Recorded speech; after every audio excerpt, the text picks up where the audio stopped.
दोस्तों, इस वीडियो में आप देखेंगे एक फैंटेसी थ्रिलर मूवी की कहानी। 2025 में रिलीज हुई ये धमाकेदार फिल्म आप लोगों का मनोरंजन भी करेगी और बहुत कुछ सिखाएगी भी, इसलिए वीडियो को पूरा आखिरी तक जरूर देखें। चलिए अब कहानी शुरू करते हैं। फिल्म की शुरुआत में कई सौ सालों पहले हरकेनिया नाम की एक जगह दिखाई जाती है। प्रकृति की गोद में बसी इस खूबसूरत जगह पर सभी लोग शांति और भाईचारे के साथ रहते थे, लेकिन फिर एक दिन बर्बर राजा एग्नस की खूंखार सेना ने हमला करके सब कुछ तहस नहस कर दिया। कुछ सालों बाद हरकेनिया के जंगल में शायना नाम की एक लड़की को दिखाया जाता है, जहां वो अपनी अतीत के बारे में सोचते हुए अपने घोड़े को दुलार रही होती है। हरकेनिया का यह रहस्यमय जंगल ही सानिया का घर होता है और वो यहीं पली बढ़ी होती है। रोज की तरह आज भी वो पेड़ से लगी अपनी कुलदेवी की प्रतिमा के पास जाकर उनसे कहती है, मुझे मेरे लोगों को खोजने में मदद कीजिए, मैं कई सालों से उन्हें तलाश रही हूँ। देवी से प्रार्थना करने के बाद उसकी नजर हमेशा शांत रहने वाले अपने जंगल के अनोखे जीवों पर पड़ती है, जो विचलित होकर इधर से उधर भाग रहे होते हैं। इसकी वजह जानने के लिए सानिया छिप जाती है। तभी उसे दो सिपाही उन विचित्र जीवों के पीछे जाते हुए दिखते हैं। कुछ देर बाद साइना भी जंगल में उसी ओर जाती है, तो वो देखती है वो सैनिक उन शांत रहने वाले उन विचित्र प्राणियों को मारकर वहां से जा चुके हैं। शायना को इस जंगल और यहाँ के जीवों से बेहद लगाव होता है, इसलिए उनके इस तरह मारे जाने से वो बहुत दुखी हो जाती है और सिपाहियों से बदला लेने के लिए उनके पद चिन्हों का पीछा करते हुए जंगल से बाहर निकलती है। तो उसे पहाड़ी से नीचे कुछ दूरी पर एक किला दिखता है। सिपाहियों का अड्डा जानने के बाद शैना वापस जंगल में लौट आती है और अपने घोड़े को इशारे से वहीं रुकने को कहकर रात होने का इंतजार करने लगती है।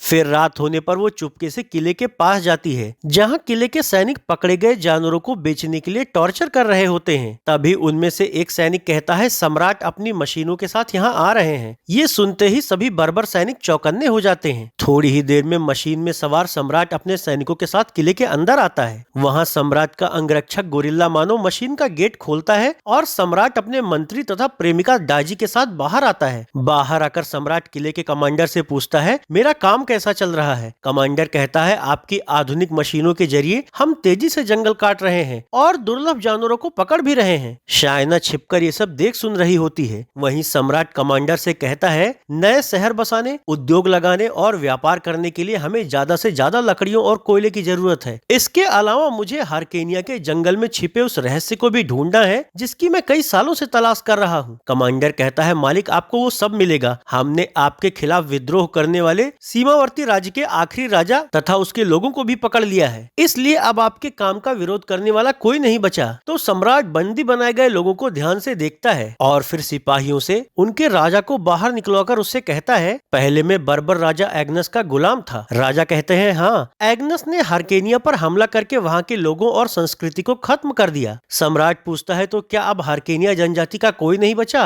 राजा कहता है, नहीं, अब सिर्फ रहस्यों और दुर्लभ प्राकृतिक संपदा को समेटे हुए हरकेनिया का जंगल ही बचा है। पर आपने अपने विज्ञान और मशीनों के जरिए एग्नस को हराकर उसका खात्मा कर दिया। सम्राट कहता है, हाँ, मैंने विज्ञान के जरिए ऐसा किया और अब मैं हरकेनिया के इस रहस्यमय जंगल की सारी संपदा हासिल करके उसे भी खत्म कर दूंगा। इस पर वो राजा कहता है, जंगल की रक्षा हरकेनिया की कुलदेवी करती हैं, इसलिए उस जंगल के रहस्यों को जानना या उसे नुकसान पहुंचाना बहुत मुश्किल है। इस पर सम्राट कहता है, वो देवी देवता काल्पनिक हैं और वो किसी की रक्षा नहीं कर सकती। अगर वो सच में होती तो उनको पूजने वाले हरकेनिया के लोगों को जरूर बचाती। ये कहकर सम्राट अपने अंगरक्षक वानर मानव से राजा का गला कटवा देता है। इसी दौरान छिपकर ये सब देख रही शानिया की नजर बाहर से शराब पीकर आ रहे यहाँ के उन दो लड़ाकों पर पड़ती है जिन्होंने जंगल में दुर्लभ जीवों को मारा था। उन्हें देखते ही गुस्से से तिलमिलाई शानिया उन पर टूट पड़ती है और उनमें से एक को मार डालती है। फिर वो दूसरे को भी मारने की कोशिश करती है, लेकिन वो दूसरा लड़ाका उससे भिड़ जाता है। इस लड़ाई के दौरान ही सम्राट की प्रेमिका डाजी, जो कि एक खतरनाक तलवारबाज होती है, शायना के गर्दन पर तलवार रख देती है और उससे पूछती है, तुम किस जनजाति की हो? शानिया कहती है, हरकेनिया कबीले की। तो डाजी कहती है, उस जनजाति के तो सारे लोग मारे जा चुके हैं, पर फिर भी अगर तुम जिंदा बच गई हो तो तुम्हें मैं खत्म कर देती हूँ। ये सुनते ही शानिया उस पर तलवार लेकर हमला करने लगती है, लेकिन डाजी उससे ज्यादा तेज और बेहतर तलवारबाज होती है, इसलिए वो अपने तलवार के हमलों से शानिया पर भारी पड़ने लगती है। दोनों जी जान से लड़ रहे होते हैं और लड़ते लड़ते ही सम्राट और सैनिकों के सामने पहुंच जाते हैं। जब सम्राट अपनी प्रेमिका को किसी अनजान जंगली लड़की से लड़ते हुए देखता है तो ताली बजाकर कहता है, ये काफी मजेदार है। हालांकि तभी जंगल से शानिया का घोड़ा उसे बचाने के लिए वहां आता है, पर बदकिस्मती से वो भी शानिया के साथ ही पकड़ा जाता है।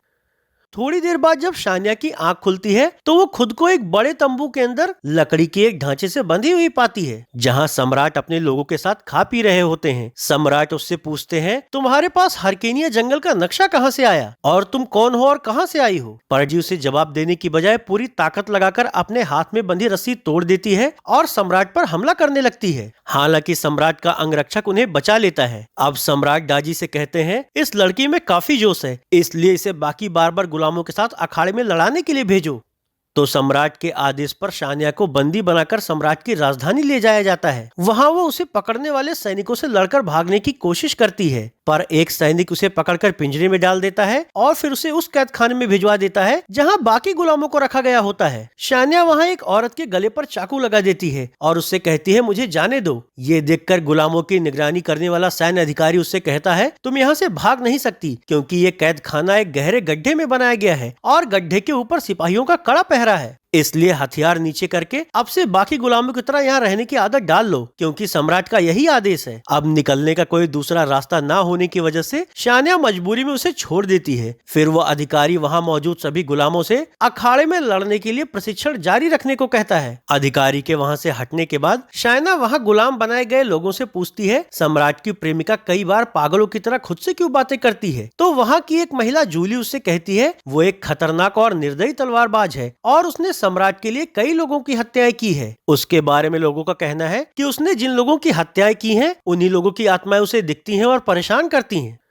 अगले सीन में सम्राट को अपने महल में डाजी से मिलने जाते हुए दिखाया जाता है। डाजी उनसे कहती है, आप कभी मेरे ज्यादा करीब क्यों नहीं आते? तो सम्राट कहता है, वैसे तो मैंने ज्यादातर जगहों पर अपना कब्जा कर लिया है, पर कुछ काम अभी भी बाकी हैं। एक बार वो पूरा हो जाए फिर तुम मेरी महारानी बन जाओगी। इस पर डाजी उनसे कहती है, आपने मुझसे ये भी वादा किया था कि आप मुझे दिखाई देने वाली अजीबोगरीब परछाइयों और उनसे सुनाई देने वाली आवाजों से मुक्ति दिलाने के लिए कोई न कोई तरीका जरूर ढूंढेंगे। तो सम्राट कहता है, हाँ वो भी होगा, पर तुम सब्र करो और फिलहाल के लिए दवा पी लो, इससे तुम्हें शांति मिलेगी। पर उससे उसे राहत नहीं मिलती और सम्राट के वहां से जाने के बाद उसे फिर से उन परछाइयों से आवाजें सुनाई देने लगती हैं। अगले सीन में गड्ढे के अंदर बने हुए कारागार में बंद गुलामों को दिखाया जाता है, जहां उन्हें अखाड़े में लड़ने से पहले अभ्यास कराया जा रहा होता है। इन लोगों के बीच ही एक वानर महिला और एक युवक एंथोनी भी होता है। वहां अंदर बने एक बंद दरवाजे को देखकर साइना उन लोगों से पूछती है कि आखिर ये दरवाजा कहाँ खुलता है? तो एक गुलाम युवक और जूली उससे कहते हैं, अखाड़े में। ये दरवाजा केवल तभी खोला जाता है जब हमें अखाड़े में लड़ना होता है। साइना पूछती है, और हमें किससे लड़ना होता है? और आखिर सम्राट यहाँ गुलाम बनाए लोगों से क्या करवाता है? जूलिया कहती है, हम लोग उसके लिए बस कीड़े मकोड़े हैं, जिन्हें वो अपने मनोरंजन के लिए अखाड़े में सबके सामने कभी जानवरों से तो कभी आपस में लड़वाता है। लड़ाई में जो मजबूत होता है वो बच जाता है, वरना मारा जाता है, और ये क्रम यूं ही चलता रहता है। हम में से कितने लोग यूं ही मारे जा चुके हैं और बाकी लोगों का भी अंत ऐसे ही होगा। ये सब सुनकर शानिया कहती है, हम किसी न किसी तरह उसके इस खूनी खेल का अंत जरूर करेंगे। अगले दिन अखाड़े में इन गुलाम लोगों को लड़ाया जाना होता है, जहां दर्शक दीर्घा में जनता और मंच पर सम्राट अपने लोगों के साथ मौजूद होता है। थोड़ी देर में गड्ढे के कैद खाने से शानिया और जूली को आपस में लड़ने के लिए भेजा जाता है। हालांकि शानिया आपस में लड़कर सम्राट और जनता का मनोरंजन नहीं करना चाहती थी, इसलिए वो सम्राट को ललकारते हुए कहती है, अगर तुम एक हिजड़े नहीं हो तो अखाड़े में खुद मुझसे लड़ने आओ। मैं जूली से नहीं तुमसे लड़ना चाहती हूँ। इससे सम्राट गुस्से से तिलमिला उठता है और अपने पास खड़े सैनिकों को इशारा करके जूली पर तीर से हमला करवा देता है। गर्दन पर तीर लग जाने से जूली तड़पने लगती है, तो शाइना उसे संभालती है। सलाखों के पीछे से ये सब देख रहे गुलाम बने जूली के बाकी साथी जूली पर हुए इस हमले से भड़क जाते हैं, पर बाहर न निकल पाने की वजह से वो लोग चाह कर भी कुछ नहीं कर पाते और जूली उन लोगों की आंखों के सामने ही दम तोड़ देती है। इस घटना से शानिया भी बहुत गुस्से में होती है और फिर जैसे ही सम्राट अपने सैनिकों को उसे मारने के लिए भेजते हैं, वो उन पर बिजली की तरह टूट पड़ती है तथा बड़ी ही फुर्ती से एक एक करके उन सैनिकों पर चाकू से तीव्र प्रहार करती है। उसका ये हमला इतना सटीक और जोरदार होता है कि कुछ ही पल में उसे मारने आए सारे सिपाही मारे जाते हैं। ये देखकर जनता और सम्राट सभी लोग स्तब्ध रह जाते हैं, पर अब चूंकि वहाँ से भागने का कोई रास्ता नहीं होता, इसलिए सानिया फिर से गड्ढे के कैद खाने में लौट आती है। वहाँ जूली के मरने से वो सभी लोग काफी दुखी होते हैं तथा जूली का प्रेमी विलाप कर रहा होता है। साइना उनसे कहती है, हमें सम्राट के लिए आपस में नहीं लड़ना चाहिए, बल्कि हमें एक होकर सम्राट के खिलाफ लड़ना चाहिए। केवल तभी हम उसका मुकाबला कर पाएंगे। अगले सीन में सम्राट के महल में बनी विज्ञान की प्रयोगशाला दिखाई जाती है, जहाँ का मुख्य वैज्ञानिक जंगल से पकड़े गए दुर्लभ जानवरों को कंट्रोल करने के लिए उन पर एक खास तरह का यंत्र लगा रहा होता है। इसी दौरान सम्राट वहाँ आते हैं और मेज पर रखे यंत्र के दूसरे हिस्से को उठाकर घुमाते हैं, जिससे कि वो जानवर बेकाबू होने लगता है। मास्टर वैज्ञानिक उनसे कहता है, महाराज, जैसा कि आप देख रहे हैं, मैंने जानवरों को कंट्रोल करने वाला यंत्र सफलतापूर्वक तैयार कर लिया है। तो सम्राट कहता है, लेकिन हमें ऐसा यंत्र चाहिए जो इंसानों को कंट्रोल कर सके। फिर उसके जरिए हमारे पास एक ऐसी निडर और खतरनाक सेना होगी जिससे हमारा मुकाबला कोई नहीं कर पाएगा। इस पर मास्टर कहता है, मैं पूरी कोशिश कर रहा हूँ महाराज, लेकिन इंसानों पर हमारा प्रयोग अब तक नाकाम ही रहा है। हालांकि मैंने ऊर्जा का एक ऐसा संयंत्र बनाया है जो हमारे सभी मशीनी यंत्रों और हथियारों को असीमित ऊर्जा और ईंधन प्रदान करेगा। सम्राट उस नए ऊर्जा संयंत्र को देखकर बहुत खुश होता है और कहता है, इसके प्रयोग से घातक हथियार बनाना अभी से शुरू कर दो। अगले सीन में कैद खाने में शानिया को दिखाया जाता है, जहां उसके साथ का एक गुलाम एंथोनी कहता है, जानती हो, मैं उत्तर का राजकुमार हूं। सम्राट की सेना ने हमले में हमारे काफी लोग मार दिए। जो बच गए वो जान बचाकर कहीं भाग गए और उसने मुझे यहाँ गुलाम बना लिया। लेकिन अगर तुम्हारी हरकेनिया जनजाति के सभी लोग मारे गए तो तुम कैसे बच गई? इस पर सानिया उसे बताती है, बार्बर एग्नस के हमले में सभी नहीं मरे थे। कई लोग दूर भाग गए थे और कई लोग मेरे साथ हरकेनिया के रहस्यमयी जंगलों में छिप गए। लेकिन कभी भूख तो कभी बीमारी से मेरे साथ जंगल में आए बाकी लोग मारे गए। तब मैं एक छोटी बच्ची थी। मैंने बड़ी मेहनत और प्रयास करके जंगल के अंदर की खास जगहों की खोज की और धीरे धीरे करके पेड़ पौधों और जानवरों के साथ सामंजस्य बिठाना सीख लिया। हालांकि मैं आज भी अपने लोगों की तलाश कर रही हूँ। उम्मीद है कि हरकेनिया की देवी मेरी इसमें मदद करेंगी। इसके बाद रात होने पर जब सम्राट अपने साथी अतिथियों और कर्मचारियों के साथ जश्न मना रहा होता है, तो शानिया का तमाशा बनाने के लिए उसे एक पिंजरे में बंद करके अपने पास बुलवाता है और उसे बोर्ड पर लगा एक नक्शा दिखाकर कहता है, देखो, दुनिया में ज्यादातर जगहों पर मेरा कब्जा है, पर अभी तक मेरे पास हरकेनिया के गूढ़ और विशाल जंगल का सिर्फ आधा ही नक्शा था। पर तुम्हारे पास मुझे जो नक्शा मिला है उससे मुझे हरकेनिया के पूरे जंगल के रहस्यों को समझने में मदद मिलेगी। फिर मैं वहाँ की सारी अनोखी संपदा हासिल करके उस जंगल को नष्ट कर दूंगा। ये सुनकर सानिया उससे कहती है, देवी के रहते तुम इसमें कभी कामयाब नहीं हो पाओगे। तो सम्राट कहता है, किस काल्पनिक देवी की बात कर रही हो तुम, जो उसकी पूजा करने वालों तक को नहीं बचा पाई? विज्ञान और मशीन की शक्ति के आगे तुम्हारा ये अंधविश्वास चूर चूर हो जाएगा। शानिया के पास उसकी इस बात का कोई जवाब नहीं होता। इसके बाद सम्राट उसे वापस कैद खाने में भिजवा देता है। अगली रात कैद खाने का अधिकारी गुलाम बने ज्यादातर लड़ाकों को अखाड़े में चलने के लिए कहता है। तो शाइना एंथोनी से पूछती है, आखिर आज वह इतने सारे लोगों को एक साथ अखाड़े में क्यों ले जा रहा है? एंथोनी कहता है, शायद आज सम्राट हमें किसी खतरनाक जानवर से लड़ाने वाले हैं। इसके बाद सम्राट के सैनिक इन सभी को अखाड़े के अंदर ले जाते हैं, जहाँ एक ऊंचे मंच पर सम्राट अपने लोगों के साथ मौजूद होता है और जनता भी ये लड़ाई देखने के लिए आई हुई होती है। थोड़ी ही देर में अखाड़े की जमीन में एक गुप्त द्वार खोलकर जंगल से पकड़े गए एक विशाल अनोखे जीव को बाहर निकाला जाता है। सम्राट के वैज्ञानिक ने उस जीव की पीठ पर कंट्रोल करने वाला यंत्र लगा रखा होता है और उस यंत्र को कंट्रोल करने वाला रिमोट सम्राट के हाथ में होता है। अब सम्राट के काबू में होने की वजह से वो जीव काफी उग्र और बेकाबू होता है, इसलिए अखाड़े में आते ही वो सभी लड़ाकों को मारना शुरू कर देता है। बचने के लिए वो सभी लोग उससे लड़ने की भी कोशिश करते हैं, पर उस जीव के विशाल शरीर पर इन लोगों के हमले का कोई असर नहीं होता, बल्कि वो उन लोगों को अपनी सींगों से उछाल उछाल कर मार रहा होता है। इस भयंकर लड़ाई के दौरान ही शाइना की नजर जानवर के पीठ पर लगे यंत्र और सम्राट के हाथ में उसे कंट्रोल करने वाले यंत्र पर पड़ती है, जिससे कि उसे अंदाजा हो जाता है कि सम्राट इस जानवर को काबू कर रहा है। तो जानवर को सामान्य करने के लिए सानिया हिम्मत करके बड़ी ही फुर्ती से कूदकर उसकी पीठ पर चढ़ जाती है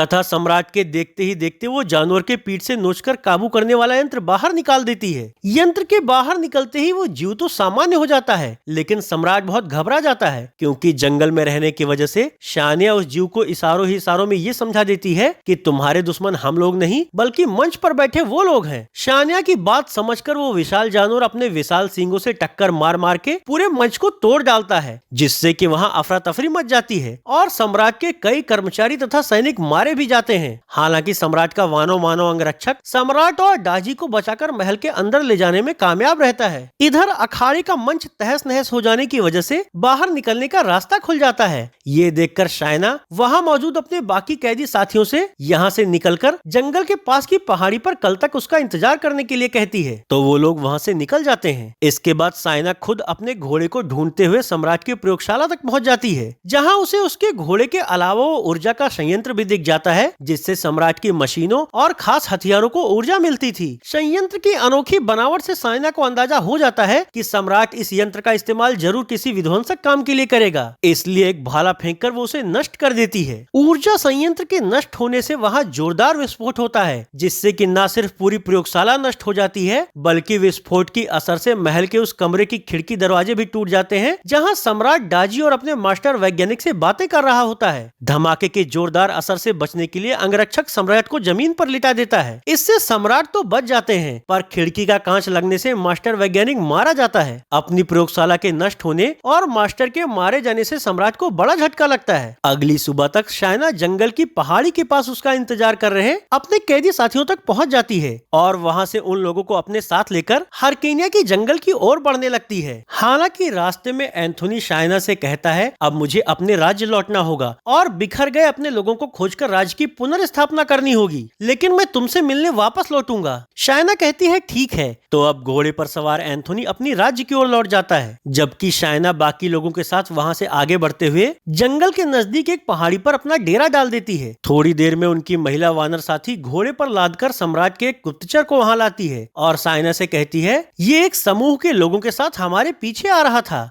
तो शाइना उस गुप्तचर से पूछती है, क्या सम्राट की सेना हमारे पीछे आ रही है? गुप्तचर कहता है, हाँ, 24 घंटे में वो लोग यहाँ पहुँच जाएंगे और तुम सब बेमौत मारे जाओगे। ये सुनकर शाइना उस गुप्तचर को मार देती है और अपने साथियों से कहती है, हमारा यहाँ रुकना सुरक्षित नहीं है। इस पर उसके साथी कहते हैं, क्यों ना हम हारकेनिया के जंगल के बीचों बीच उस गुप्त जगह पर चले, क्योंकि वहाँ सम्राट हम लोगों को नहीं खोज पाएगा। शाइना कहती है, वो वहीं तो पहुँचना चाहता है, इसलिए हम जंगल में तो जरूर जाएंगे, लेकिन उस जगह पर नहीं, हम किनारे ही घात लगा कर उनका इंतजार करेंगे। इसके बाद ये सभी लोग जंगल से पहले बने हुए सम्राट के शाही किले पर हमला करके उसे काफी नुकसान पहुंचाते हैं और फिर जंगल के किनारे झाड़ियों में छिपकर सम्राट का इंतजार करने लगते हैं। कुछ देर बाद सम्राट जब अपने सैनिकों के साथ अपने स्थायी किले पर लौटता है, तो वहाँ सुलग रही आग और नष्ट हो चुकी चीजों को देखकर वो अपने कमांडर से पूछता है, ये सब किसने किया? कमांडर कहता है, लाल बालों वाली उस लड़की शाइना और उसके साथियों ने। ये सुनकर डाजी सम्राट से कहती है, इससे पहले कि उसके विद्रोह की खबर फैले, हमें उसे कुचल देना चाहिए। तो अब रात होने पर सम्राट के लोग तोप से जंगल में आग के गोले बरसाने लगते हैं, जिससे कि जंगल के किनारे के हिस्से में छुपे शाइना और उसके साथी जंगल की ओर अंदर भागते हैं। लेकिन जंगल के जलने से जैसे जैसे जंगल साफ होता जाता है, वैसे वैसे सम्राट और उसके लोग जंगल में आगे बढ़ते जाते हैं। धीरे धीरे रात हो जाती है। वहीं जंगल की थोड़ी और गहराई में जाने पर शाइना को उसकी जनजाति के कुछ और लोग मिल जाते हैं। तो शाइना उन लोगों से कहती है, अभी हम जंगल के बीचों बीच रहस्यमय हिस्से में नहीं जा सकते, क्योंकि सम्राट और उनकी सेना हम लोगों के पीछे है, इसलिए हमें यही हमला करके उन्हें आगे बढ़ने से रोकना होगा। तो उसके साथी उसकी ये बात मान लेते हैं। फिर कुछ देर बाद जैसे ही डाजी, सम्राट का अंगरक्षक और उनके सैनिक वहां पहुंचते हैं, वैसे ही ये सभी लोग घात लगाकर उन पर हमला कर देते हैं, जिससे कि वहां जोरदार लड़ाई शुरू हो जाती है। इस लड़ाई में शाइना और उसके साथी बड़ी ही बहादुरी से सम्राट के लोगों का मुकाबला कर रहे होते हैं। लड़ाई के दौरान ही शाइना का डाजी से और शाइना के साथी का वानर मानव से आमना सामना होता है, तो ये लोग भी एक दूसरे की जान लेने के लिए भिड़ जाते हैं। ये लड़ाई जारी रहती है और शाइना डाजी को तथा उसका साथी वानर मानव को हराने के लिए जी जान से लड़ रहे होते हैं। हालांकि ताकतवर वानर मानव शाइना के साथी को मार डालता है। वहीं डाजी भी शाइना के पेट में तलवार घुसा देती है और फिर उसे मरा हुआ समझकर वहां से चली जाती है। इस भयानक लड़ाई में शाइना के कई साथी मारे जाते हैं और बाकियों को बंदी बनाकर सम्राट के सामने ले जाया जाता है। इधर जंगल में जमीन पर पड़ी घायल शाइना मरने की कगार पर पहुंच चुकी होती है। उसके घोड़े को भी इस बात का अंदाजा हो जाता है, इसलिए वो लेटकर शाइना को सहारा देता है, जिससे कि वो उसके पीठ पर चढ़ने में कामयाब रहती है। इसके बाद उसका घोड़ा उसे लेकर जंगल के उस रहस्यमय स्थान पर जाता है जहाँ देवी की मूर्ति होती है।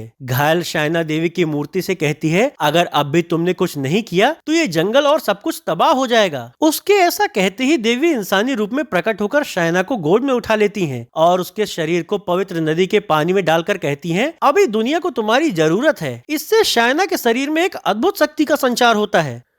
अगली सीन में सम्राट को दिखाया जाता है जो पकड़े गए शायना के साथियों से जंगल की रहस्यमय जगह के बारे में पूछता है, पर वो लोग उसे कुछ नहीं बताते। हालांकि इसी दौरान सम्राट की नजर हरकीनिया की औरत के झोले में रखी हरकीनिया की प्राचीन किताब पर पड़ती है, तो वो उस किताब को ले लेता है और अपने कमांडर से कहता है, इस किताब के जरिए मैं सब पता कर लूंगा, इसलिए अब तुम इन सभी लोगों को मार डालो। लेकिन इससे पहले कि कमांडर ऐसा कुछ करता, घोड़े पर सवार शायना वहां आ जाती है जो पहले से कहीं ज्यादा आक्रामक दिख रही होती है। इत्तेफाक से इसी वक्त एंथोनी भी अपनी लोगों की सेना लेकर वहां पहुंच जाता है और फिर शायना के साथ मिलकर ये सभी लोग सम्राट के लोगों पर टूट पड़ते हैं तथा उन्हें मारने काटने लगते हैं। इससे सम्राट द्वारा पकड़े गए शायना के बाकी साथी भी आजाद होकर इस लड़ाई में शामिल हो जाते हैं। अस्तित्व के संघर्ष की इस लड़ाई में महिला वानर सम्राट के अंगरक्षक वानर मानव को मार डालती है। अब क्योंकि सम्राट की सेना कमजोर पड़ने लगती है, इसलिए सम्राट डाजी के साथ भागकर किले के अंदर चला जाता है। हालांकि शायना का निशाना सम्राट ही होता है, इसलिए वो उसके सैनिकों को मारते काटते हुए किले की दीवार फांदकर अंदर चली जाती है। लेकिन वहां मौजूद सम्राट के सुरक्षा कर्मी उसे आगे नहीं बढ़ने देते, तो वो